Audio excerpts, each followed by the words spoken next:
ನಮ್ಮ S R ಅವರು ಕರ್ನಾಟಕದಲ್ಲೇ ಇದ್ದವರು ಅಥವಾ ಬೇರೆ ಯಾವ್ದಾದ್ರು ಚಿತ್ರರಂಗಕ್ಕೆ ಕಾರ್ಕಿರ್ಕೊಂಡ್ಬಿಟ್ಟಾರೋ ಗೊತ್ತಾಯ್ತಾ ಇಲ್ಲ.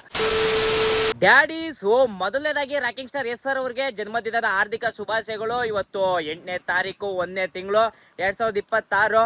ಟಾಕ್ಸಿಕ್ ಸಿನಿಮಾದು ಟ್ರೈಲರ್ ಬಿಟ್ಟವ್ರೆ, ನೀವೆಲ್ಲರೂ ನೋಡಿದ್ರಿ ಅಂತ ಅನ್ಕೋತೀನಿ. ನಾನು ಮಾತ್ರ ಒಂದು ಕನ್ನಡ ಹೀರೋದು ಏನು ಟ್ರೈಲರ್ ನೋಡಿದ್ನೋ ಅಥವಾ ಈ ನನಗೆ ಬಾಲಿವುಡ್ಡು ಟಾಲಿವುಡ್ಡು ಇದನ್ನೆಲ್ಲ ಕಂಪೇರ್ ಮಾಡೋಕ್ಕೆ ಬರಲ್ಲ, ಅಥವಾ ಇದು ಹಾಲಿವುಡ್ ಅಂತ ಹೇಳ್ತಾರೆ ಅದನ್ನ ಕಂಪೇರ್ ಮಾಡೋಕ್ಕೆ ಬರಲ್ಲ. ಯಾಕೆಂತಂದ್ರೆ ಅವೆಲ್ಲ ಟ್ರೈಲರ್ಗಳು ನಾನು ನೋಡಿಲ್ಲ, ಫಿಲಮ್ಗಳು ನೋಡೋಕ್ಕೆ ಹೋಗಲ್ಲ.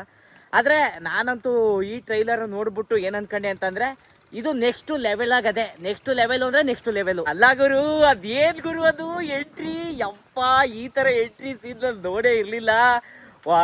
ಎಲ್ಲರೂ ಈ ವಿಲನ್ಗಳು ಅವ್ರು ಯಾರೋ ಗೊತ್ತಿಲ್ಲ, ಎಲ್ಲರೂ ಡಮ್ ಡಮ್ ಡಮ್ ಅನ್ಸ್ಬಿಡ್ತು. ಡಮ್ ಅನ್ಸೋ ಸೀನ್ ಮಾತ್ರ ಅದು ಎಕ್ಸ್ಟ್ರಾ ಆಡಿದೆ ರೀ. ಕಾರ್ ಅಲ್ಲಾಡ್ಸೋದತ್ತು ನಿಜಕ್ಕೂ ಒಂಥರ ಏನು ಯಾವ ಸಿನಿಮಾ ನೋಡ್ತಾ ಇದ್ದವು ಇವಾಗಲೇ ಅಲ್ಲ. 19ನೇ ತಾರೀಕು 3ನೇ ತಿಂಗಳು 2026ಕ್ಕೆ ರಿಲೀಸ್ ಇರೋದು. ನನಗೆ ಟ್ರೈಲರ್ ನೋಡ್ಬಿಟ್ಟು ಕಂಟ್ರೋಲ್ ಮಾಡ್ಕೊಳಕ್ಕಾಗಲಿಲ್ಲ. ನಾನು ಅನ್ಕೋತಾ ಇದ್ದೆ ಮೊದಲನೇ ದಿವಸನೇ ಹೋಗಿ ಈ ಸಿನಿಮಾವನ್ನು ನೋಡಬೇಕು ಅಂತ. ಟಿಕೆಟ್ ಸಿಕ್ಕಿದ್ರೆ ಖಂಡಿತ ಮೊದಲನೇ ದಿವಸನೇ ಹೋಗಿ ನೋಡ್ತೀನಿ. ಅಲ್ಲಕಂದ್ರೆ ಅದೇದ್ರೆ ಲುಕ್ಕು ಎಸ್ ಆರ್ ಅವ್ರದ್ದು ಏನಪ್ಪ ಅದು ಬಾಡಿ, ಅಯ್ಯೋ ನೆಕ್ಸ್ಟ್ ಲೆವೆಲ್ ಓದ್ಕೊಳ್ಳಿ. ಏನ್ ಟ್ರೈಲರ್ ನೋಡ್ತಾ ಇದ್ರೆ ಇದು ಆಧುನಿಕ ಕಾಲದ್ದಲ್ಲ ಅನ್ಸ್ತದೆ. ಏನೋ ಹಿಂದ್ಗಡೆ ನಡೆದಿರೋದನ್ನ ಅವರು ಕತೆ ಮುಖಾಂತರ ಹೇಳಕ್ ಹೋಯ್ತವ್ರೆ ಅಂತ ಅನಿಸ್ತದೆ. ಜೊತೆಗೆ ನನಗನ್ನಿಸ್ತಾ ಇರೋ ಪ್ರಕಾರ ಇದು ಇಂಡಿಯಾದಲ್ಲಿ ನಡೆದಿರೋ ಕತೆ ಅಲ್ಲ, ಇದು ಯಾವುದೋ ಬೇರೆ ದೇಶದಲ್ಲಿ ನಡೆದಿರೋ ಕತೆ ಅಂತ ಅನಿಸ್ತದೆ. ಜೊತೆಗೆ ಏನಪ್ಪ ಅಂತಂದರೆ ಏನು ಒಂದೊಂದು ದಿವಸ ಆದಮೇಲೆ ಒಂದು ವಾರಕ್ಕೊಂದ್ಸಲಿ ಒಂದು ಅಷ್ಟು ಹೀರೋಯಿನ್ಗಳ ಬಿಡ್ತವ್ರೆ. ಈಗ ಆಲ್ರೆಡಿ 4-5 ಹೀರೋಯಿನ್ಗಳ ಬಿಟ್ಟಿರ್ಬೋದು, ಅದ್ರಲ್ಲಿ ನಮ್ಮ ಕನ್ನಡ ಹೀರೋಯಿನ್ ಕೂಡ ಇದ್ದಾರೆ. ಆದರೆ ಹೀರೋಯಿನ್ಗಳೆಲ್ಲರೂ ಈಗ ತಕ್ಷಣಕ್ಕೆ ಟ್ರೈಲರಲ್ಲಿ ತೋರಿಸಿಲ್ಲ, ಮುಂದಿನ ದಿನಗಳಲ್ಲಿ ಬಿಡ್ಬೋದು ಅಂತ ಅನ್ಕೊಳ್ತೀನಿ. ಮಾತ್ರ ಇವಾಗ ನೆಕ್ಸ್ಟ್ ಲೆವೆಲ್ಲು ಇನ್ನೂ ಯಾರು ನೋಡಿಲ್ಲ, ದಯವಿಟ್ಟು ಹೋಗಿ KVN ಇದರಲ್ಲಿ ಯೂಟ್ಯೂಬ್ ಚಾನಲ್ ಅಲ್ಲ, ದಯವಿಟ್ಟು ಹೋಗಿ ನೋಡ್ಕೊಳ್ಳಿ. ಟ್ರೈಲರ್ ನೀವು ನೋಡ್ತಾ ಇದ್ರೆ ಮಸಾಣತವಿಂದ ಸ್ಟಾರ್ಟ್ ಆಯ್ತದೆ ಅಂತಂದ್ರೆ ನಾವು ಅನ್ಕೋಬೇಕು ಅಂತ್ಯದಿಂದ ಆದಿ ಅಂತ. ಟ್ರೈಲರ್ ಬರ್ತಕ್ಕಂಥ BGM ನೆಕ್ಸ್ಟ್ ಲೆವೆಲ್. ನಿಮ್ಗೂ ನೆಕ್ಸ್ಟ್ ಲೆವೆಲ್ ಎಕ್ಸ್ಪೀರಿಯನ್ಸ್ ಬೇಕು ಅಂತಂದ್ರೆ ಕಿವಿಗೆ ಇಯರ್ಫೋನು ಅಥವಾ ಇನ್ನೊಂದೇನಾರು ಆಯ್ಕೊಂಡು ನೋಡಿ. ನಿಜಕ್ಕೂ ನಿಮ್ಗೆ ಎಷ್ಟು ಲೆವೆಲ್ ಅಂತಂದ್ರೆ ನೆಕ್ಸ್ಟ್ ಲೆವೆಲ್ ಅಲ್ಲಿ ಮಜಾ ಕೊಡ್ತಾರೆ. ಪ್ರತಿಯೊಬ್ಬರಿಗೂ ಕ್ಯೂರಿಯಾಸಿಟಿ ಉಡ್ಸೋದಂತೂ ಸತ್ಯ.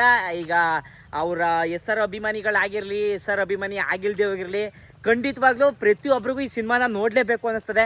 ಯಾಕೆಂತಂದ್ರೆ ಆ ಥರ ಅದೇ ಮೇಕಿಂಗು ಅಂತ ಹೇಳ್ತಾ ಇದ್ದೀನಲ್ಲ, ಆ ಥರ ಅದೇ. ತಕ್ಷಣಕ್ಕೆ ಟ್ರೈಲರ್ ನಾವು ನೋಡೋದಿತ್ತು ಅಂತಂದರೆ ಕನ್ನಡ ಸಂಭಾಷಣೆ ಎಲ್ಲೂ ಕಾಣಲ್ಲ, ಬರೀ ಇಂಗ್ಲೀಷ್ ಸಂಭಾಷಣೆ ಕಾಣ್ತದೆ.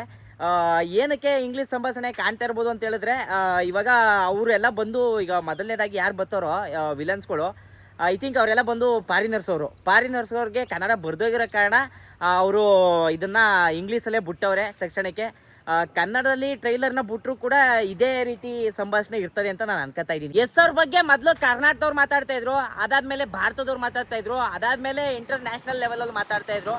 ಈ ಫಿಲಮ್ ಏನಾರ ಟ್ಯಾಕ್ಸಿಕ್ಕು ರಿಲೀಸ್ ಆದಮೇಲೆ ನಿಜವಾಗ್ಲೂ ಇದು ನಮ್ಮ ಎಸ್ ಆರ್ ಅವರು ಕರ್ನಾಟಕದಲ್ಲೇ ಇದ್ದವರು ಅಥವಾ ಬೇರೆ ಯಾವ್ದಾದ್ರು ಚಿತ್ರರಂಗಕ್ಕೆ ಕಾರ್ಕಿರ್ಕೊಂಡ್ಬಿಟ್ಟಾರೋ ಗೊತ್ತಾಯ್ತಾ ಇಲ್ಲ. ನಿಜಕ್ಕೂ ಎಸ್ ಆರ್ ಅವರ ಬೆಳವಣಿಗೆ ನೋಡ್ತಾ ಇದ್ರೆ ಖುಷಿ ಆಯ್ತದೆ. ಮತ್ತು ಅವರೆಲ್ಲ ನಮ್ಮಂಥವ್ರಿಗೆ ಇನ್ಸ್ಪಿರೇಷನು. ಮತ್ತು ನಾವು ಯಾವುದೇ ಕ್ಷೇತ್ರದಲ್ಲಿ ಇದ್ರೂ ಅಷ್ಟೇ, ನಾವು ಮಾಡೋ ಕೆಲಸವ ಶ್ರದ್ಧೆಯನ್ನು ಮಾಡಿದ್ರೆ ನಮ್ಮನ್ನು ಉನ್ನತ ಮಟ್ಟಕ್ಕೆ ಕರ್ಕೊಂಡು ಹೋಗ್ತದೆ ನಮ್ಮ ಕೆಲಸ ಅಂತ ಹೇಳ್ಕೊಳ್ಳೋಕ್ಕೆ ಎಸ್ ಅವರೇ ಒಂದು ದೊಡ್ಡ ಉದಾಹರಣೆ. ಇವಾಗ ನಾವು ಎಸ್ ಆರ್ ಹಾದಿಯಲ್ಲೇ ಹೋಗೋಣ. ಇವಾಗ ತಕ್ಷಣಕ್ಕೆ ಎಸ್ ಆರ್ ಅವ್ರದ್ದು ಟ್ರೈಲರ್ ಬಿಟ್ಟವ್ರೆ, ಯಾರು ನೋಡಿಲ್ಲ ದಯವಿಟ್ಟು ಹೋಗಿ, ತುಂಬ ಅದ್ಭುತವಾಗದೆ ಅಂತ ಹೇಳ್ಕೊಳ್ತೇಳಕ್ಕೆ ನಾನು ಇಷ್ಟಪಡ್ತೀನಿ. ದಯವಿಟ್ಟು ಎಲ್ಲರೂ ಯೂಟ್ಯೂಬ್ ಚಾನಲೇ ನೋಡಿ. ಹಂಗೆ ನೋಡೋದ್ಮೇಲೆ ನಿಮ್ಮ ಅಭಿಪ್ರಾಯನ ಕಮೆಂಟ್ ಮುಖಾಂತರ ತಿಳಿಸ್ಬಿಡಿ. ಫಸ್ಟ್ ಟೈಮು ನಮ್ಮ ಯೂಟ್ಯೂಬ್ ಚಾನಲ್ನ ನೋಡ್ತಾ ಇದ್ರೆ ಸಬ್ಸ್ಕ್ರೈಬ್ ಮಾಡ್ಕೊಂಬಿಡಿ.